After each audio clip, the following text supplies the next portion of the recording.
హైదరాబాద్లో the most famous tiffins ఎక్కడుంటాయి, Rameshwaram cafe అని తెలిసిందే కదా. నేను ఫస్ట్ టైం వచ్చాను అనమాట టేస్ట్ చేయడానికి. బీకేబీ భాను గారు నా వీడియోలో పడ్డారు. నేను ఇంటికొచ్చినాక రియలైజ్ అయ్యా, అయ్యో! అక్కడే చూసుంటే సెల్ఫీ అడిగేదాన్ని అని రిగ్రెట్ ఫీల్ అయ్యాను.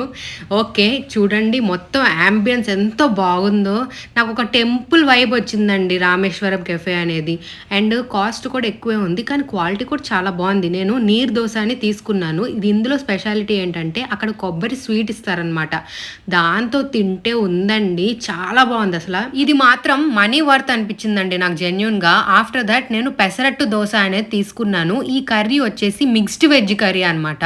నాకు నిజంగా చెప్తున్నాను నాన్ వెజ్ తిన్న ఫీలింగ్ వచ్చింది. అంత టేస్ట్‌గా ఉంది. నాన్ వెజ్ తిన్న మసాలాసు ఆ టేస్ట్ వచ్చింది. చాలా అంటే చాలా బాగుంది. లాస్ట్‌లో నేను మైసూర్ పాక్ అండ్ గులాబ్ జామ్ అనేది ఆర్డర్ పెట్టుకొని తిన్నాననమాట. గులాబ్ జామ్ హైలైట్ ఉందండి. వేడి వేడిగా ఇచ్చారు. సూపర్ ఉంది.